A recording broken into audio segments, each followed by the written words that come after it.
hay cosas que por costumbre hemos normalizado, pero que nos debieran escandalizar. Por ejemplo, en nuestro país hay políticos, diputados, que militan en el Partido Comunista y que lo reconocen abiertamente. Y nadie parece sorprenderse. De hecho, nadie se sorprende, nos pasa todo. Esta semana, por ejemplo, el Mercurio publicó una entrevista que le hizo a Carol Cariola. No digo que no pueda o no deba hacerlo, pero si lo pensamos bien, uno no debería perder de vista que el PC no debería tener militantes y que lo natural sería que los que tiene se escondieran.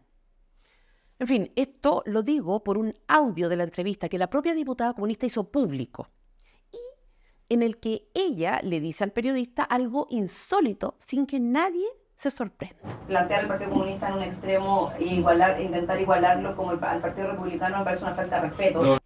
Cariola le dice al periodista que considera, por favor atención con esto, una falta de respeto que se compare el Partido Comunista con los republicanos. Y si esto ya es insólito, más insólito es que el periodista se retracte, como si efectivamente hubiera proferido una ofensa. Entonces, a la señorita Cariola quiero decirle, usted tiene razón, es ofensivo comparar al PC con republicanos, pero para republicanos, no para usted. Y le voy a dar algunas pistas para que usted saque conclusiones. El Consejo de Europa, por ejemplo, condenó el año 2006 los crímenes de los regímenes comunistas totalitarios.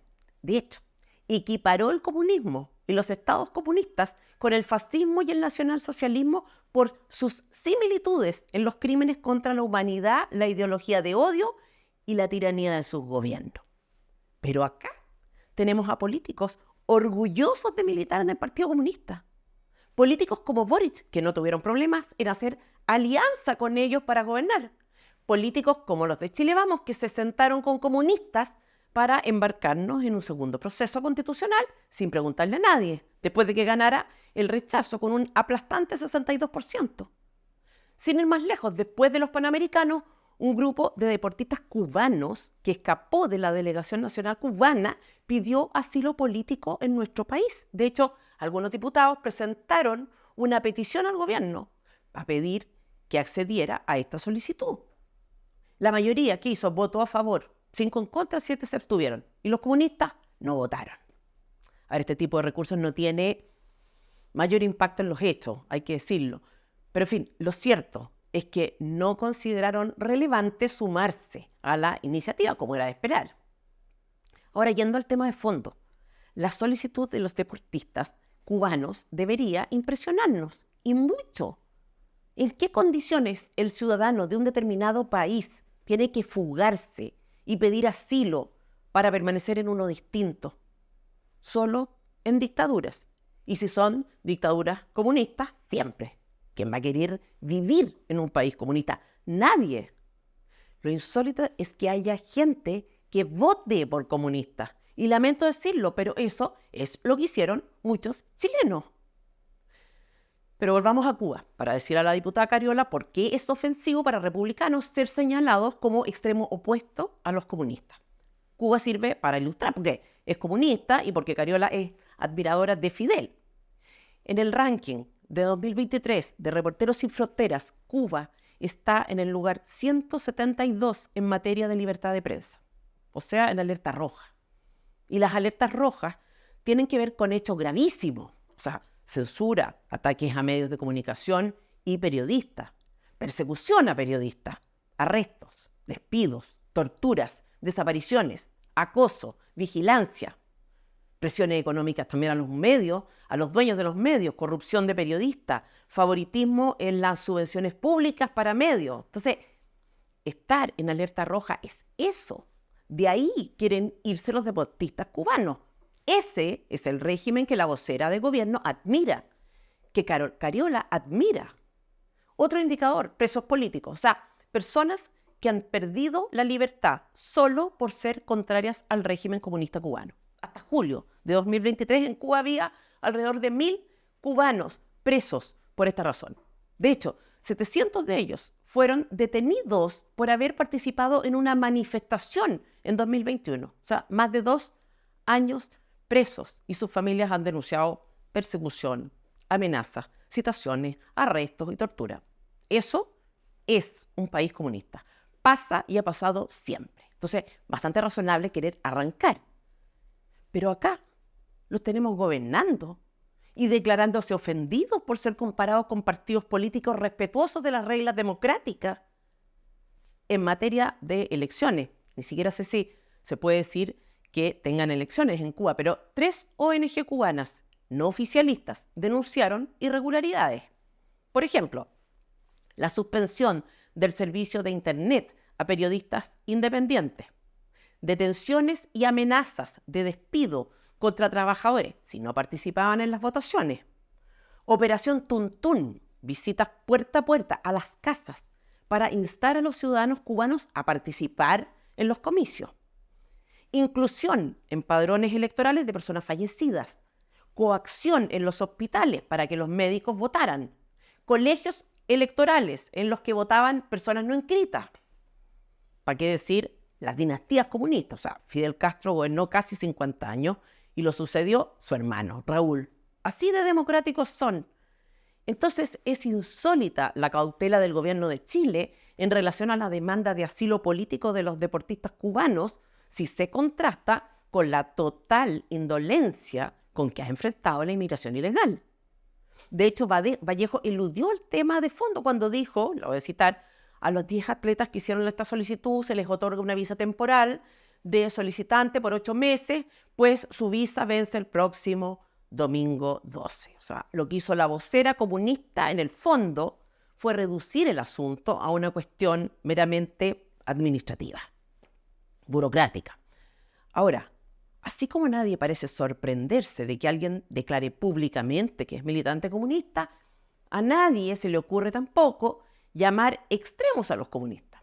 De hecho, yo los desafío a ustedes a buscar una sola publicación en los medios de prensa tradicional en que se califique de extrema izquierda o de izquierda radical chilena a Boric, al gobierno o a sus militantes comunistas. Me atrevo a decir que no lo he visto nunca. No solo eso, en el audio que la propia Cariola filtró de la entrevista que le hizo El Mercurio, en el momento en que ella se declara ofendida por la comparación con republicanos, ¿qué hace el periodista? Retractarse, decirle que se malinterpretó la comparación, etc. No, ese es un argumento que han planteado algunos. Yo me desligo me de parece ese... una falta de respeto desde el punto de vista del argumento. Por el contrario, durante años la prensa acusó de extremo a Kast, sin justificación alguna. Kast está cometiendo errores que estimo gravísimos en la actualidad, desinformando en relación al texto constitucional, transformando el ANFAVOR en una especie de hecho milagroso para las urgencias sociales de Chile, pero Kast nunca validó o incitó a la violencia, como Cariola. Siempre condenó las violaciones a los derechos humanos, a diferencia de Cariola. Jamás se le vio transgredir leyes, como a los comunistas, pero por décadas fue tildado de extremo derecha. No solo por la izquierda, sino por la centro derecha piñerista, por Chile Vamos, que finalmente fue la responsable de darle a ese estigma la transversalidad que hiciera verosímil la mentira. Sin ese membrete, ¿podría haberse instalado esa idea de supuesto extremismo en el imaginario nacional? Por supuesto que no. Pero nada de eso fue extremo. Nadie lo estimó extremo. Ni prestarse para ese juego, ni mentir en relación a una persona, ni ser comunista. Y a propósito de trampas, varios titulares, El Mercurio y Exante, hicieron notar o pusieron el énfasis en que algunas observaciones fundamentales del veto del gobierno a la ley de usurpaciones se aprobaron con el voto de republicano. Comilla, gobierno logra aprobar veto a usurpaciones gracias a votos clave de republicano. El Mercurio. Ex ante, abro comillas, republicanos salvan veto. Lo que estos medios dieron a entender a través de sus titulares es que los republicanos habrían sido funcionales al gobierno conformado por una alianza entre el Frente Amplio y el Partido Comunista. Y al respecto, quiero hacer notar dos cosas. Lo primero es que esos medios de comunicación, representantes de los intereses de Chile Vamos, están usando contra republicanos exactamente el mismo argumento y la misma estrategia que republicanos ha utilizado contra quienes estamos en contra del texto constitucional. De hecho, eso pasa con los argumentos falaces. operan como un boomerang. En los hechos, es cierto, los votos de republicanos hicieron posible la aprobación de algunas de las observaciones del veto que el gobierno, Frente Amplista Comunista, presentó contra la ley de usurpaciones. Es un dato. Sin embargo, es evidente que la intención del partido no fue precisamente hacerle juego al gobierno. Y vamos a aclarar el punto, porque sea cual sea el trato que nos den o lo que hagan, no vamos a prestarnos para avalar mentiras.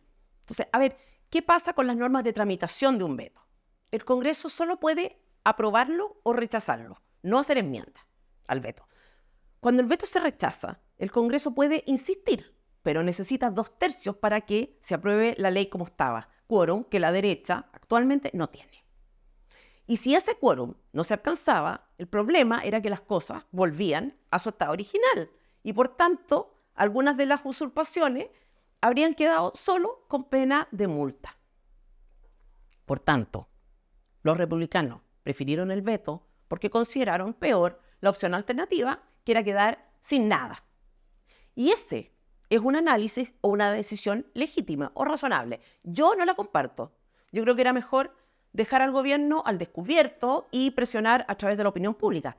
Pero de ahí a decir que los republicanos en el fondo actúan en alianza con el Frente Amplio y el Partido Comunista del gobierno, hay un salto que tiene que ver con la mala fe, con la actitud de que todo vale, con la lógica de que lo electoral, algunos le llaman política, justifica cualquier cosa. La batalla cultural apunta a conseguir un cambio de mentalidad profundo. Y uno de esos cambios tiene que ver con una mejora sustancial de la praxis política, con el apego a la verdad y con la discusión de buena fe. Y esto no tiene que ver con la forma, con el tono, sino con el fondo. Así como la firmeza, la rudeza incluso, puede ser honesta, así también la cordialidad puede ser artera y hostil, como lo ha sido en general Chile Vamos. Podríamos usar esto contra la dirigencia de republicanos, podríamos decirles que están votando a favor del gobierno conformado por comunistas, podríamos incluso decir que están siendo débiles con el delito de usurpación, pero no nos vamos a prestar, como lo hacen sus socios, para la guerra sucia. No vamos a mentir en relación a una decisión que ustedes tomaron, que no compartimos, pero que es legítima. En otras palabras, vamos a enfrentar con fuerza la campaña de desprestigio que hacen otros en contra de ustedes, pero también la que ustedes hacen en nuestra contra. Lo haremos firme, pero limpiamente, honestamente, sin cometer injusticias como las que tanta gente está cometiendo contra los que no piensan o votan ahora como ellos. Hoy, cuidador de una parcera en la Florida de 82 años, muerto por una banda criminal que entra a robar. 82 años. 3 secuestros en menos de una semana. Por el empresario secuestrado en Rancagua, detenido un colombiano. Por el hombre de Iquique, 4 detenidos, todos venezolanos. Secuestro de un boliviano en Alto Hospicio, detenidos 3 chilenos y un paraguayo. En Cerrona, en Pudahuel, se llevan a una niñita en un auto de 6 años. La niña vuelve sola una hora después. Lo mismo en Cerrillo, se llevan un auto con un niño de 5 años dentro. Lo encuentran luego en la cisterna. ¿Qué pasó en Chile? ¿En qué momento y cómo llegamos a esto? Son preguntas importantes. ¿Cómo podríamos enfrentar un problema si no entendemos cuál es su causa? Parece una obviedad, lo es en realidad, pero a veces pasamos por alto los ejercicios lógicos mínimos. Y creo que hay 2 hitos que marcaron un antes y un después en nuestra historia. Uno de ellos, octubre del 2019. Ese fue, sin lugar a dudas, el momento en que la clase política desautorizó de la manera más brutal e injusta posible a las fuerzas de orden y seguridad. Y esto tuvo efectos, tiene efectos hasta el día de hoy. ¿Cómo no? ¿Cómo podría haber seguridad en un país donde a las instituciones que pueden hacer uso de la fuerza y tienen el deber de reprimir la violencia, no se les permite usar los instrumentos necesarios para cumplir con su función? ¿Cómo podría haber seguridad en un país donde a las Fuerzas Armadas se les exige imponer orden, a Fuerzas Armadas y las policías se les exige imponer orden y garantizar la seguridad sin consecuencia alguna para los ciudadanos? Porque eso fue. Mientras la violencia alcanzaba niveles desorbitantes, violencia impulsada por terroristas, delincuentes y vándalos, una violencia que todos vimos y sufrimos, la clase política iniciaba debates sobre la proporcionalidad en el uso de la fuerza, sobre el uso o no uso de perdigones. Esto en sí mismo ya es demencial. Las reglas para el uso de la fuerza, los mecanismos disuasivos que la policía puede usar para combatir desórdenes públicos o enfrentar a los delincuentes, todo depende del poder civil. De modo que es inaceptable que el poder civil, que podía y debía haber atendido este asunto si le interesaba a tiempo, decida empezar con cuestionamientos en medio de una crisis de seguridad. Las calles de Chile, particularmente Santiago, se transformaron literalmente en un campo de batalla. Pero nuestras autoridades consideraron oportuno poner en tela de juicio a todo el sistema, desde la comodidad de sus casas, por supuesto. Y no contentos con eso, empezaron a acusar de violaciones a los derechos humanos a los que debían, por deber constitucional, estar en las calles. Y quiero hacer un paréntesis para contar algo que me pasó hace unos días. Fui a un congreso y dentro del público había un ex carabinero que está siendo investigado, como tantos otros, por hechos ocurridos el 2019. Este ex carabinero tomó la palabra al final del evento y pidió que no nos olvidáramos de ellos. Y por eso quiero al menos dedicar este pequeño espacio a ellos hoy.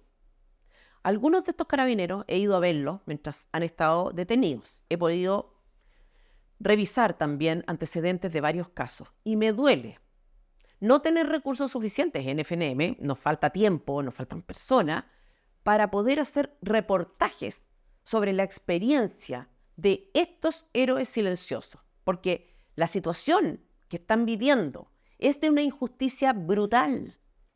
Fíjense ustedes, hoy día los funcionarios del gobierno de Piñera y el propio Piñera están completamente fuera de riesgo. O sea, de hecho, el propio Boric, que amenazaba con perseguirlo a través de organismos internacionales en su momento, ha dicho hace poco expresamente que el expresidente, voy a leer, no ordenó las violaciones a los derechos humanos en 2019. Violaciones inexistentes, pero en fin. Boric también ha reconocido que Piñera tiene convicciones democráticas.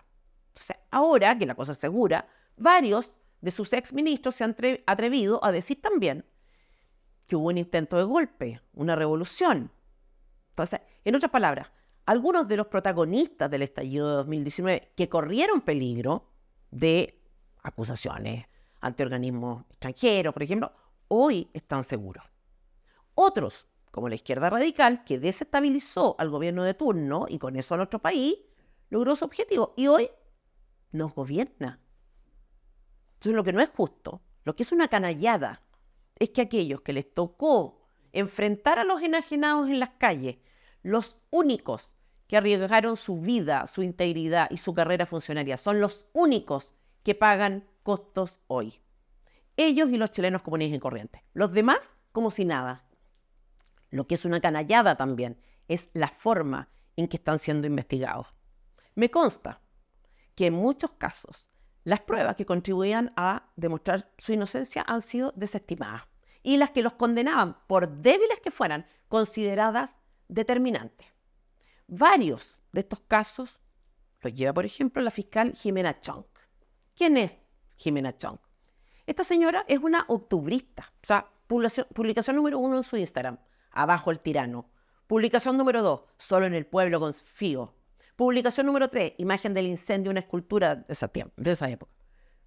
Eso, una activista de tomo y lomo de izquierda radical, tomando decisiones en caso Pío Nono y en el caso Gustavo Gatica, llena de odio y sin el más mínimo apego a las leyes, sin considerar que está siendo injusta, que quizás su resentimiento no la deja ver. Eso es usted, señora Chong, una resentida, una irresponsable. Los extremistas, sin embargo, nunca pagan. Tienen más lejos. Hace unos días nos enteramos que se encuentra prófugo, señor Nicolás Piña Palomera, que cumplía, oiga usted, arresto domiciliario nocturno, pese a que había sido condenado a 10 años de cárcel. ¿Por qué estaba en su casa? Porque el tribunal no consideró necesario dejarlo en prisión preventiva en el intertanto en que su condena estuviera ejecutoriada. Este señor, rostro del octubrismo, fue condenado por lanzar una bomba tipo Molotov que incendió el habitáculo del conductor de un auto policial, mientras la víctima, Monsalve Navarrete, conductor, estaba dentro. Esto mientras una horda gritaba: mueran pacos culiados, los vamos a matar. Este fue también el individuo que recibió visita de Boric cuando era diputado Boric y él estaba preso. En otras palabras, acá todos están bien, menos Carabineros. Yo lamento no poder hacer más por ustedes. Me gustaría poder investigar y denunciar. Pero créanme que habemos millones de chilenos que valoramos su trabajo, que lo agradecemos y en la medida de nuestras posibilidades no dejaremos de hablar de esto y de decir lo que dijimos desde el primer minuto. El octubrismo. Ahí hay una cierta explicación de la inseguridad que sufrimos hoy y ya sabemos quién es el responsable del octubrismo. O sea, la izquierda radical fue la causa, la derecha el cómplice pasivo. Pero no solo el octubrismo, también la inmigración ilegal. En los últimos 9 años tenemos un promedio diario de ingreso de 400 inmigrantes, 400 al día. La ilegalidad trae asociada además problemas sociales graves. Al principio era colapso de los servicios públicos, hoy es mucho más que eso. Por ejemplo, la precariedad laboral. Entrar ilegalmente implica estar expuestos a abusos y competir deslealmente con los chilenos. No tener dónde vivir ha generado también problemas gravísimos, o sea, un aumento impresionante de usurpaciones y tomas de casas, departamentos, terrenos privados. Como no tienen redes de apoyo, en caso de que no sean delincuentes, están expuestos también a canjear la seguridad que ofrecen las mafias a cambio de cooperar con su negocio. Según Atisba, el 40% de los campamentos son loteos brujos, o sea, casi la mitad. Me refiero a mafias que se toman terrenos privados para después venderlos. ¿Y saben ustedes cuánto ganan anualmente en promedio estas organizaciones? 23 millones de dólares al año. Venden más o menos 4.600 viviendas ilegales al año a un precio de 4,5 millones cada una. Es un mega negocio de ladrones a costa de terrenos que son de propiedad de chilenos que los han comprado legalmente. Negocio de ladrones, pero que la mayoría de las veces no son solo ladrones, sino que narcos. O sea, entonces, el tema de las tomas y de las usurpaciones está sirviendo, por tanto, para financiar el crimen organizado. Estamos inyectándole recursos a esta gente, pero la ministra Toá no quiere implantar la ley de la selva y no se da cuenta de que en el fondo las personas afectadas o más afectadas son realmente las más pobres. Hace pocas semanas hablábamos de un loteo en Paso La Mula, hecho por bandas de crimen organizado. Lo grave es que si la propuesta constitucional era buena desde el punto de vista de inmigración en general, lo que quedó finalmente es bastante vago. Si antes había un mandato constitucional de expulsión en el menor tiempo posible de ilegales, lo que quedó es solo un mandato a la ley para que defina ella, ya no solo los procedimientos, sino también los casos, es decir, las razones que justifiquen una expulsión en el menor tiempo posible. O sea, esto podría traducirse en cosas como, por ejemplo, que el ingreso clandestino no fuera en sí mismo causal suficiente para justificar este tipo de expulsión. No digo que vaya a ser así en los hechos, digo simplemente que la norma que quedó distinta a la original permite, por su amplitud y vaguedad, que ocurra esto o cosas como esto. En el fondo, cuando se pasa de un mandato constitucional al mandato para que una ley se haga cargo del tema, lo que hay obviamente es un debilitamiento, porque se abre un espacio que literalmente puede convertir en letra muerta el texto. En otras palabras, lo que hizo la norma definitiva de inmigración fue trasladar el tema de la Constitución al Congreso y no tiene, por tanto, ninguna aplicación práctica. Peor aún, porque tampoco se estableció una norma transitoria que mandatara el envío del proyecto de ley que regule los casos, procedimientos, formas y condiciones del egreso o expulsión en el menor tiempo posible. O sea, literalmente esto podría no hacerse nunca hacerse en mucho tiempo más y una vez ingresado al Congreso, quedar en trámite por tiempo indefinido. Molesta entonces cuando se dan certezas y garantías absurdas en la propaganda. Con la policía fronteriza pasa algo parecido. 5 años tiene el presidente para recién enviar un proyecto de ley al Congreso. Luego el Congreso tiene que tramitar ese proyecto de ley. O sea, imagínense cuánto se puede demorar. Después tienen que dictarse los reglamentos. Se entiende que detrás de esto hay aspectos técnicos de todo tipo, administrativos y jurídicos, pero la promesa parece ser bastante engañosa. Y a propósito de esto, hoy mismo circula un video en Quinta Normal de inmigrantes atacando con cuchillos y pistolas a guardias municipales. ¿Y qué pasa después de eso? Obviamente aparecen de inmediato distintos operadores confrontando el episodio, diciendo que esto lo resuelve la nueva Constitución.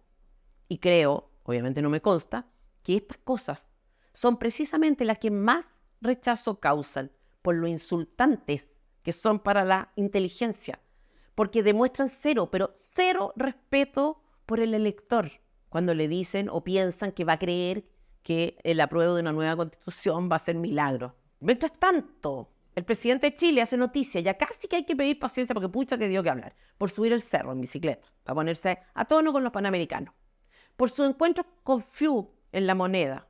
¿Saben ustedes quién es Fiu? Yo no sabía, es la mascota de Santiago 2023. Y este fue el momento en que el corpóreo se encuentra con Boric en el pasillo. Ay, que estoy famoso,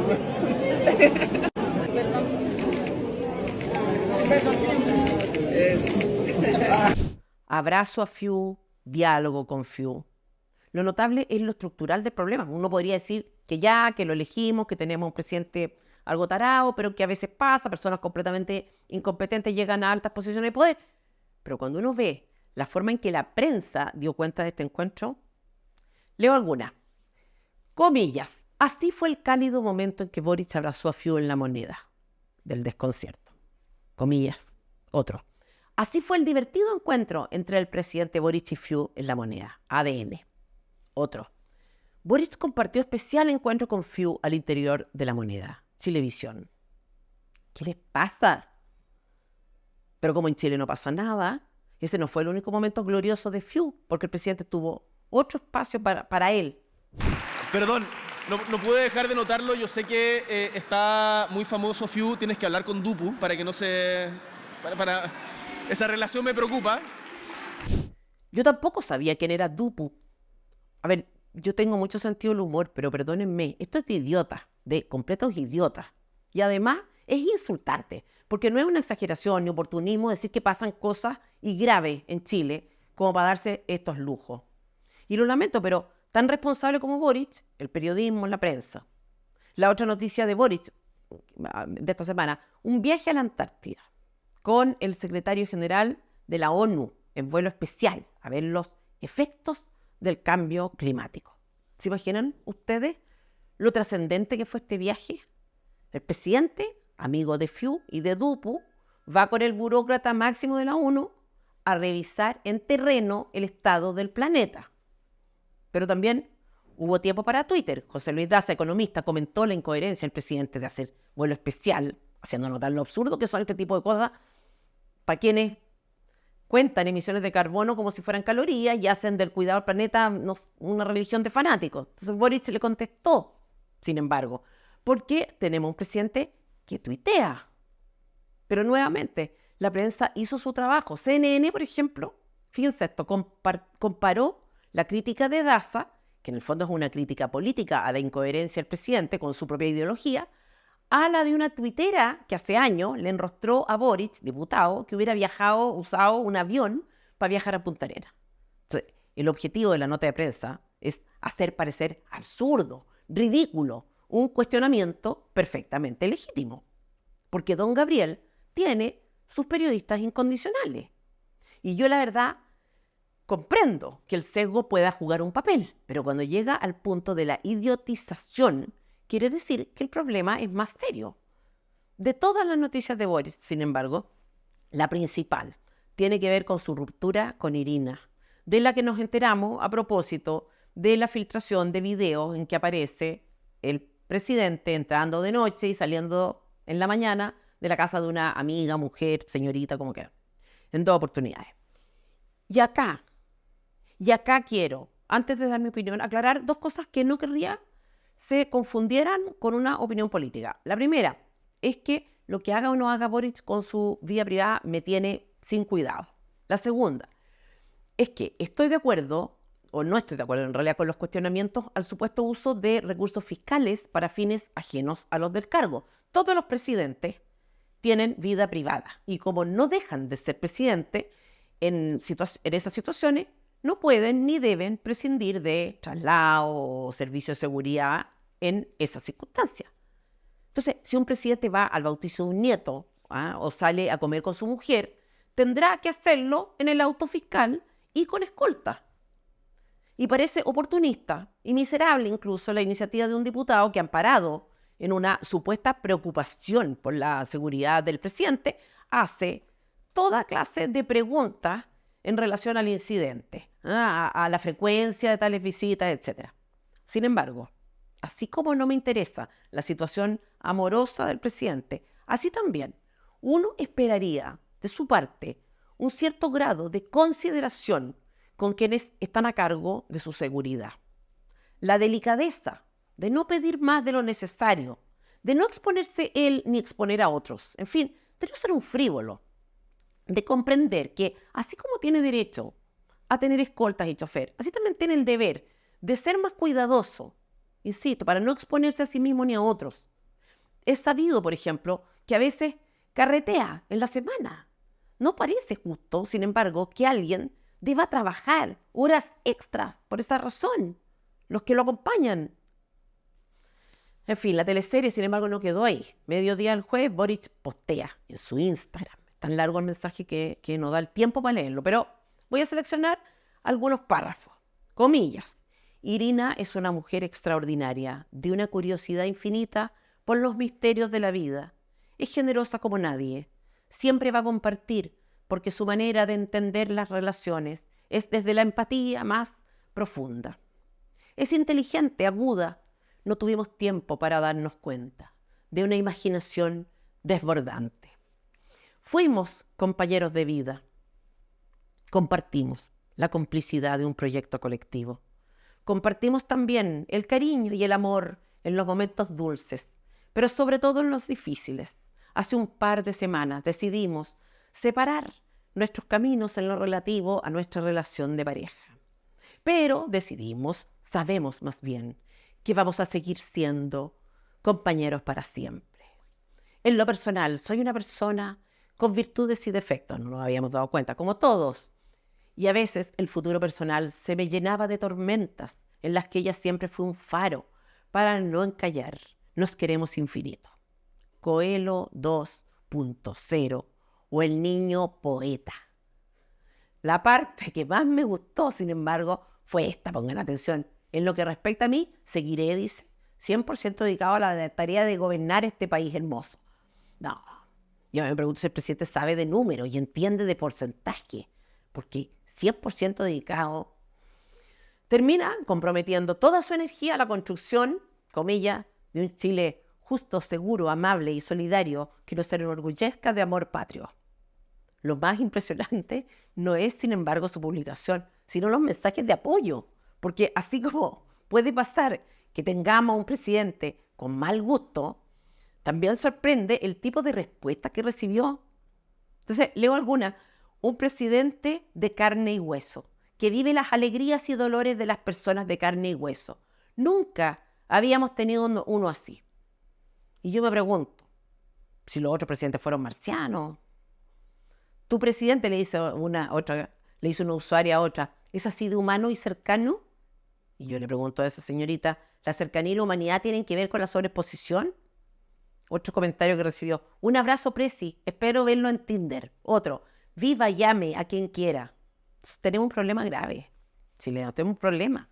Es profundo. Y yo creo que queda muy bien ilustrado por este episodio. O sea, cómo nos comunicamos, cómo podemos transmitir nuestras ideas, el proyecto político en que creemos, a personas que piensan y sienten de una manera tan diametralmente opuesta a la nuestra. Y hago la pregunta porque los incondicionales de Boric son muchos. Y a propósito de la ONU, hace una semana se publicó la historia de un youtuber estadounidense muy famoso, MrBeast, que es una especie de filántropo que construyó 100 pozos de agua, Camerún, Kenia, Somalia, Uganda y Zimbabue.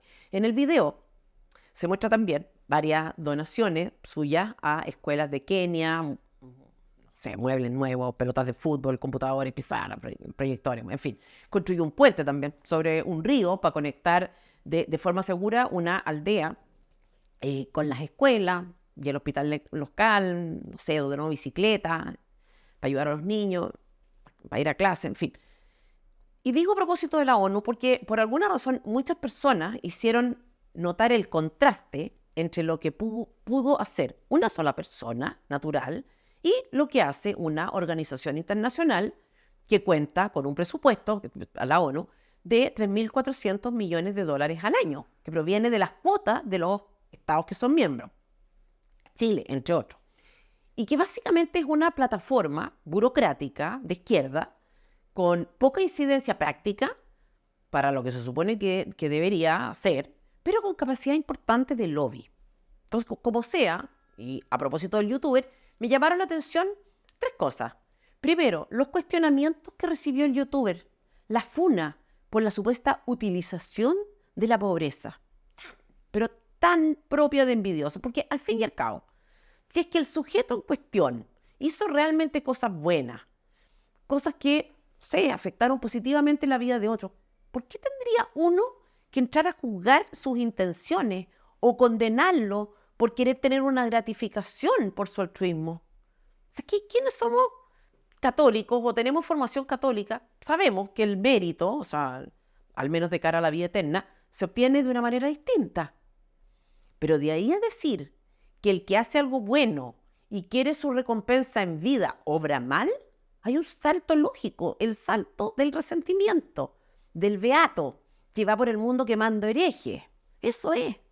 Sí, es particularmente grotesca esta crítica cuando viene de políticos. Es frecuente además, ¿no? Ellos pueden usar y abusar del concepto de pueblo, de los pobres. Ellos pueden ofrecerse como su salvador. Ellos pueden comprometer cosas con cargo a los impuestos que pagan otros y recibir a cambio una gratificación a través del voto o a través de la popularidad. Pero ese interés no es nunca objeto de autocrítica. Y si queremos ver cómo se plasma esta mentalidad en Chile, el mejor ejemplo es la Teletón. La Teletón irrita a la izquierda porque le da a las empresas la oportunidad de mostrarse haciendo algo que tiene efecto positivo en la vida de otros a cambio de nada. Irrita a la izquierda porque confirma que el mundo privado resuelve los problemas, la mayor parte de las veces, mejor que el Estado. Irrita a la izquierda porque despierta gratitud en las personas. Y lo que esa ideología requiere es una actitud o una disposición moral radicalmente opuesta a esa, que es la de exigir, como un derecho, todo aquello que se necesite. Lo cierto es que, además de la Teletón, tuvimos esta semana a un funcionario de Naciones Unidas analizando los efectos del cambio climático en la Antártida. El problema con estas organizaciones es que básicamente son agencias de lobby de la izquierda radical. Entonces, cuando se habla de la Agenda 2030, se habla de eso, aunque algunos vean ahí una teoría conspiracionista. Esa es la razón por la que es fundamental no darle validez alguna a instrumentos internacionales que no sean los tratados firmados y ratificados por Chile. ¿Por qué? Porque la ONU y muchísimas otras organizaciones lo que hacen es crear este tipo de instrumentos, que pueden ser directrices, declaraciones, códigos de conducta, resoluciones, exhortaciones, visitas técnicas. Lo que hace la izquierda radical, a través de esos instrumentos, es interpretar los tratados o aspectos de los tratados la mayor parte de las veces de manera antojadiza y forzadamente coherente con su ideología. De modo tal que cuando un Estado comienza a darle valor interpretativo o aplicación práctica a estos instrumentos, lo que hace, en el fondo, es transformar por la vía de los hechos en ley algo que no es ley, porque no se ha sometido a la aprobación de los representantes democráticamente electos para esos efectos por los chilenos y que además emanan de organismos extranjeros. Lo insólito es que se nos dice ahora que el texto constitucional que votaremos en diciembre deja claro que los instrumentos jurídicamente no vinculantes no son jurídicamente vinculantes, lo cual no es en realidad lo principal que se discute, pero que, atención acá, sí se reconocen esos instrumentos internacionales como elementos de, atención de nuevo, comprensión y aplicación de las disposiciones de los tratados internacionales. En otras palabras, se reconoce como constitucionalmente legítimo el soft law, se institucionaliza. Entonces uno se pregunta, cuando nos dicen que se acaba el soft law, o como dijo Jorge Barrera, que se prohíbe el soft law, uno se pregunta si el problema es de ignorancia o hay mala fe. Pero por si queda alguna duda, la propuesta programática constitucional del Frente Amplio en el proceso pasado, plasmada en un documento que se llama Ruta Constituyente, que fue adoptado como programa de campaña por convencionales como Fernando Atria, proponía esto, justamente esto, dotar de valor interpretativo a este tipo de instrumentos. Lo que tiene el texto en esta materia es lo que el Frente Amplio quería. La próxima semana, en el próximo resumen, comentaré el caso del audio de Luis Hermosilla. Hasta ahora solo tengo los antecedentes conocidos por todos. Me gustaría estudiarlo más antes de emitir una opinión. Soy Tere Marinovich, directora ejecutiva de FNM para FNM.